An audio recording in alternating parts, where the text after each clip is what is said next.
minta penjelasan. Oh, silakan Yang Berhormat. Terima kasih Yang Berhormat Speaker. Yang Berhormat Menteri, saya nampak komitmen daripada kerajaan, khususnya yang dibawa melalui Yang Berhormat Menteri hari ini, cukup jelas bahawa kerajaan beriltizam untuk mencari jalan bagaimana kita boleh membantu mereka yang perlukan bantuan, khususnya apabila menghadapi cabaran undang-undang bukan sahaja di mahkamah tapi juga di luar mahkamah. Dan ini dibahagikan kepada dua bahagian, Speaker, iaitu bahagian jenayah dan bahagian sivil. Tapi keseluruhannya, Yang Berhormat Menteri, ianya berbalik kepada soal sama ada pun tidak kita mempunyai infrastruktur yang mencukupi untuk kita menangani masalah ini, dan ianya juga bergantung kepada soal kos. Jadi kita sudah bincang berkenaan dengan perkara ini kian lama, dan saya lihat langkah-langkah diaturkan bagi tujuan kita mencari jalan penyelesaian. Tetapi kesemuanya akan sudah tentu melibatkan isu kewangan. Saya nak tanya kepada Yang Berhormat Menteri, apakah pendirian kerajaan berkenaan dengan bagaimana kita boleh meningkatkan peruntukan yang diberikan untuk menangani masalah ini, dan juga dalam soal ini adakah kerajaan bersedia untuk mendapat lebih daripada input ataupun cadangan daripada pihak-pihak seperti Bar Council dan juga NGO berkaitan, bagaimana kita boleh membantu untuk mewujudkan satu sistem di mana masalah ini dapat diselesaikan. So one, it is infrastructure, number two, it's cost, dan ketiganya, beberapa lamakah akan kerajaan ambil untuk kita mula melihat apa disebut sebagai usaha-usaha ini diambil untuk kita menyelesaikan masalah ini. Terima kasih, Menteri. YB Menteri, soalan yang berkaitan boleh tak? Terima kasih YB Menteri. Berkenaan dengan isu yang telah dibangkitkan oleh YB Damansara tentang kos itu, saya juga dah ada bangkitkan dalam ucapan perbahasan saya mengenai kos, terutama sekali tentang YBJK, yang mana maklum balas yang saya terima selalunya adalah YBJK ni tak cukup kewangan untuk beroperasi dan sebagainya, jadi ada kekangan di situ. Jadi sementara menunggu kita ada konsolidasi di antara YBJK dan juga Jabatan Bantuan Guaman ni, adakah kerajaan boleh mempertimbangkan untuk memberikan mungkin sedikit lebih peruntukan yang lebih kepada YBJK ni, sekurang-kurangnya sehingga kita dapat laksanakan reformasi Bantuan Guaman ni. Terima kasih. Terima kasih kepada Yang Berhormat Damansara dan juga Yang Berhormat Bangi. Isu dia mudah saja. Pertama sekali berkenaan dengan isu mobile court. Kalau kita tengok daripada senarai kita di Sabah Sarawak, kita mempunyai dalam kawasan pendalaman, contohnya di Sarawak, pada mula operasinya 52 kes-kes mahkamah bergerak. Kemudian di Sabah pula bermula pada tahun 2017. Kemudian di Sabah pula kita tengok bahawa tentang lokasi pula antara 63 lokasi bermula juga tahun 2007. Sebenarnya bila bercakap tentang mahkamah bergerak, dia mempunyai dua konsep, Tuan Yang Di-Pertua. Dia tak semestinya konsep tu dalam mahkamah. Bila kita tengok bila mahkamah bergerak spesifik yang disebut di Sabah Sarawak ni, ialah lebih kepada pendengaran permohonan kes sijil daftar lewat kelahiran dan kematian, pengesahan dokumen bagi apa jenis permohonan termasuk bagi tujuan pendaftaran lewat kelahiran di Sarawak, permohonan kad pengenalan, Jabatan Pendaftaran Negara, permohonan tanah, Jabatan Tanah, permohonan anak angkat, permohonan bantuan kerajaan dan sebagainya. Kemudian ada juga prosiding pendengaran kes jenayah, trafik dan sivil di Sabah, prosiding pembicaraan kes hutan kecil di Sabah. Maknanya bila adanya mahkamah bergerak, tanggapan semua tu mahkamah tu bergerak dan semuanya berlaku dalam mahkamah. Tetapi juga adanya persepsi umum bahawa mahkamah bergerak tu bererti hakim-hakim yang ada dalam mahkamah, sistem-sistem mahkamah yang ada tu diturunkan pada premis yang wujud. Tetapi masalahnya bila bercakap tentang mobile court tu ialah kawasan tu begitu pendalaman, jadi program nak masuk ke dalam tu memakan masa. Tapi kalau berbanding 2007 dengan hari ini tahun 2023 dan tahun depan 2024 dengan sistem teknologi dan ada kemungkinan dan juga pengalaman daripada kes COVID yang mana hakim-hakim kita sivil dan terutama sekali kes sivil yang pergi banyak pada online hearing, kita dapat melihat bahawa ini satu premis yang baru yang boleh kita kemas kini supaya isu mahkamah bergerak ini boleh menjadi satu isu yang menjadi satu kebenaran dalam lokasi dan jumlah yang begitu banyak. Jadi bila Yang Berhormat daripada Damansara tanya saya tentang kos, jawapan saya, kalau fixed cost itu lebih kepada premis yang ditanggung oleh kerajaan. Tetapi kos yang kadang-kadang tinggi ialah kos peguam. Sebab peguam kita bila dia pergi sebagai kes dalam elemen mahkamah memakan masa. Mungkin dia bagi diskaun. Tetapi yang penting di sini, kalau kita bertemahkan kepada termasuk elemen ADR, Alternate Dispute Resolution. Dalam kes mediasi, dalam kes timbang tara, dalam kes civil kita boleh mengurangkan kos sebab kita menyelesaikan kes itu awal. Tetapi disebabkan oleh kes jenayah ni tema dia berlainan kerana kes jenayah ni kita tidak boleh mempercepatkan. You cannot force. Kecuali kalau sekarang ni, katakan dalam masa terdekat kerajaan nak mewujudkan pendekatan yang agak berbeza. Contohnya yang mana Yang Berhormat Menteri Dalam Negeri memberikan kenyataan tentang kes-kes dadah di mana dilihat daripada elemen penyakit. Dan kita mengurangkan penjara sebagai contoh. Itu mungkin akan menjadi hala tuju pada tahun 2024. Tetapi saya tidak bertanggungjawab dalam hal tersebut. Tetapi yang saya tengok, kita memang perlu mengurangkan kos. Tetapi sudah tentu antara cabaran yang paling depan ialah melihat kalau adanya subsidi yang wujud. Dan YBGK ni kita lihat subsidi daripada kerajaan dan rakyat memang bertambah. Kes memang bertambah. Dan jumlah macam mana pun kita letak, mungkin tidak akan memadai. Itu sebabnya ada beberapa bidang kuasa negara mewujudkan bahawa dalam kes-kes yang melibatkan golongan yang tidak mampu, kemungkinan pembayaran kes itu berkurangan. Itu sebab untuk mewujudkan negotiation dengan peranan yang dimain oleh Bar Council dan State Bar Committee amat penting untuk membincangkan. Tetapi kalau kita dapat mengurangkan kes dan mewujudkan lebih banyak penyelesaian luar mahkamah, mungkin kos itu berkurangan. Tetapi sudah tentu jangka masa yang panjang bagi negara kita ialah kewujudan kemungkinannya public defender, iaitu satu elemen yang begitu berfokus dan begitu konkret dalam penyelesaian bantuan guaman aspek sivil dan juga jenayah. Dalam kebanyakan negara, public defender itu ialah satu elemen yang baru diwujudkan untuk memberikan perlindungan yang tanggungjawabnya oleh kerajaan. Tetapi mereka terlibat dalam public defender services ini dilihat sebagai elemen daripada elemen pendakwaan yang ada.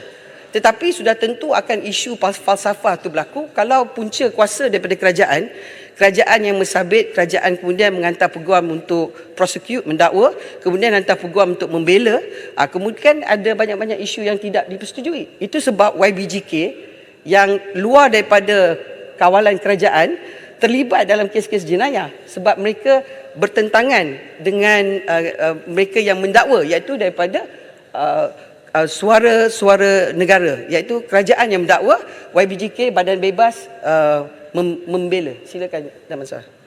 Terima kasih. Izinkan saya Speaker. Terima kasih Yang Berhormat Menteri. Yang Berhormat Menteri, saya dengar apa yang disebut di situ sebagai cadangan untuk kerajaan nombor satu untuk serap sedikit daripada kos daripada mereka yang perlu mengeluarkan kos untuk membela diri dalam kes-kes yang tertentu. Itu satu. Nombor dua, Yang Berhormat Menteri sebut berkenaan dengan mungkin kita nak wujud public defender di mana ada badan yang akan melihat kepada aduan yang dibuat bagi pihak mereka yang dituduh dan perkara itu dapat dibawa ke hadapan. Saya nak tanya Yang Berhormat Menteri, bagaimana dengan kes-kes di mana seperti mana saya lazim bangkitkan dalam Dewan Yang Mulia ini, apabila ada salah guna kuasa pada mungkin pihak penguasa, walaupun saya bagi contoh SPRM kerap kali laporan-laporan polis dibuat, siasatan juga dibuat oleh anggota polis, mereka buat tugas mereka, fail disediakan, diserahkan kepada pihak AG, tetapi tidak ada tindakan diambil. Apabila ditulis surat, tidak ada jawapan. Kemudian berdolat-dalik, SAG hantar balik kepada polis, polis hantar balik kepada AG, bertahun-tahun berlalu, kemudian kes itu kita lihat dia ni hilang begitu saja. So bagaimana rancangan kerajaan apabila kita ada sebut berkenaan dengan bantu pihak-pihak tertentu ni, terdapat pihak-pihak yang tertindas di luar di situ oleh kerana salah laku yang berlaku. Jadi apakah kerajaan berhasrat untuk mewujudkan satu sistem di mana aduan-aduan tersebut juga itu juga akan diambil tindakan dan disegerakan supaya kita dapat mewujudkan kembali confidence dalam sistem yang ada. Saya bangkitkan dalam Dewan Yang Mulia ini Yang Berhormat Menteri berkenaan dengan satu kes yang melibatkan seorang warga daripada China, di mana pihak pegawai-pegawai SPRM masuk ke dalam apartmen beliau, ambil duit lebih kurang RM600,000. Pihak polis mengambil tindakan, mereka tahan pegawai-pegawai SPRM itu. Kemudian wang itu pun dapat mereka perolehi daripada pegawai-pegawai tersebut. Wang itu kemudian dikembalikan oleh mahkamah kerana setuju bahawa tidak ada sebab untuk ambil wang itu. Kes itu pun tak ada tindakan. Jadi kita nak tahu kenapa boleh berlaku sebegitu rupa, dan apakah rancangan kerajaan untuk pastikan bila kita sebut defender, kita nak bela ni, kita perlu ada satu sistem yang memang kepada saya sistem yang efektif supaya masalah ini dapat kita selesaikan. Terima kasih Menteri. Yang Berhormat Menteri, saya nak selaras dengan apa yang dibangkitkan oleh Yang Berhormat Damansara tadi, yang disebut ada kes-kes yang dilaporkan kepada pihak berkuasa, khususnya SPRM, dibuat siasatan, dibuat interrogation dan juga tangkapan, tapi tidak ada tindakan. Persoalan saya sebaliknya daripada itu. Ada pula kes-kes yang dibawa oleh SPRM ke mahkamah dalam keadaan terburu-buru, dalam keadaan yang tidak bersedia.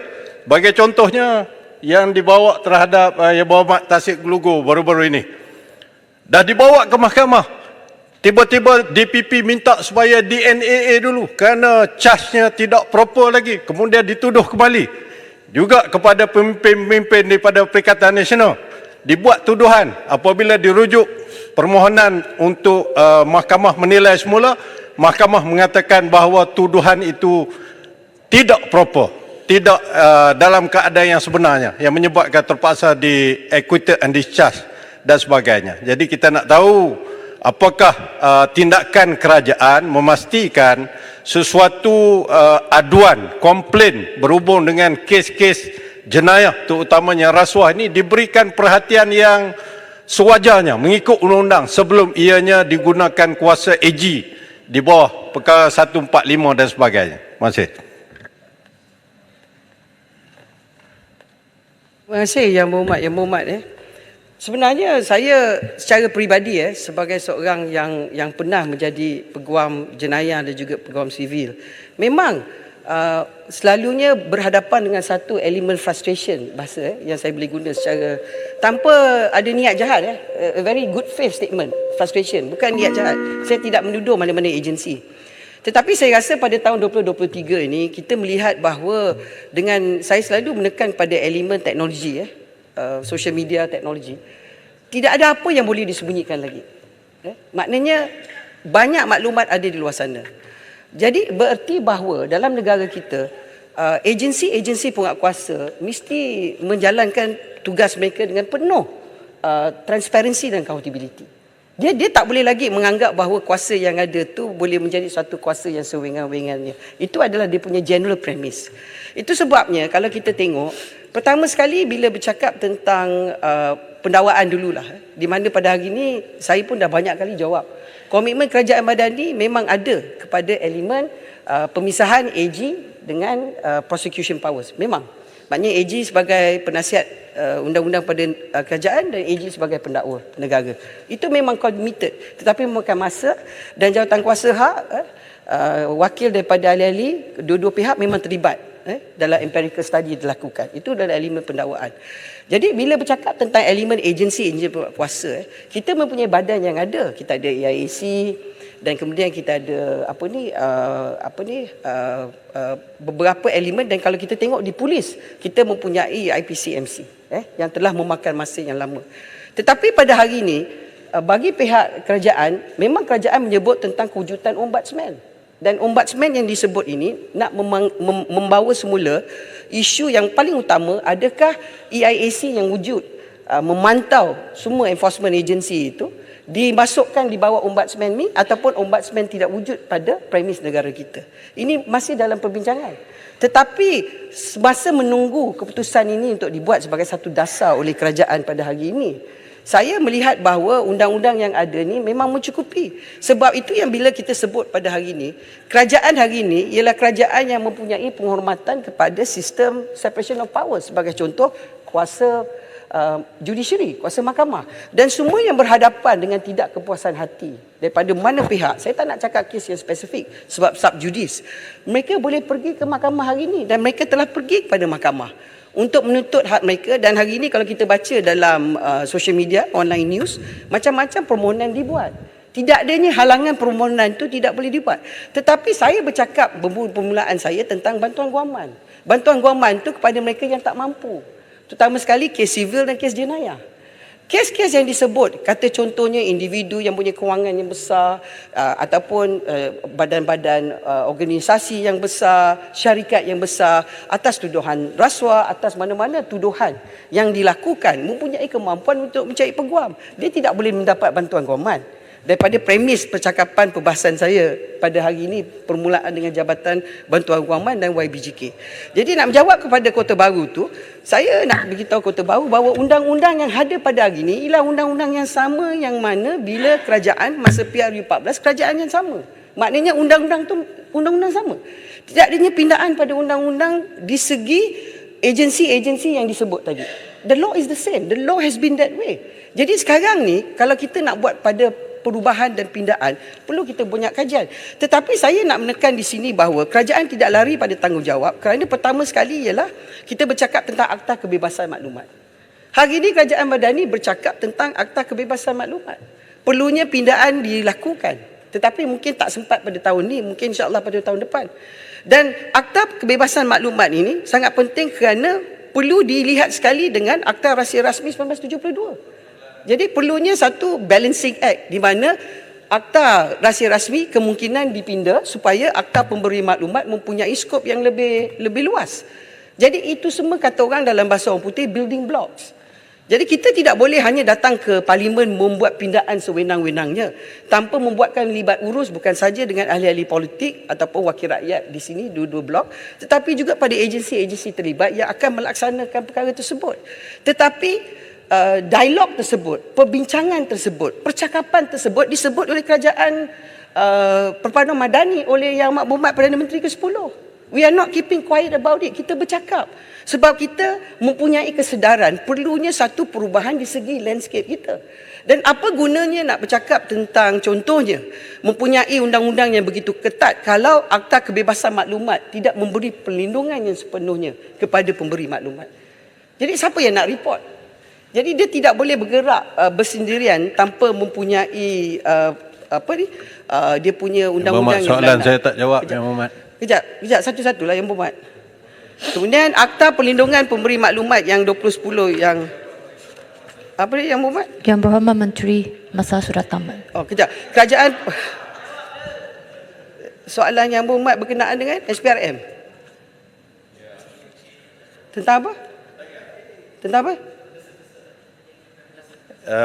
Damansara membangkitkan siasatan dibuat tidak ada pendakwaan. Saya membangkitkan tidak ada siasatan yang lengkap dibawa ke mahkamah dan kemudiannya dibuang oleh mahkamah.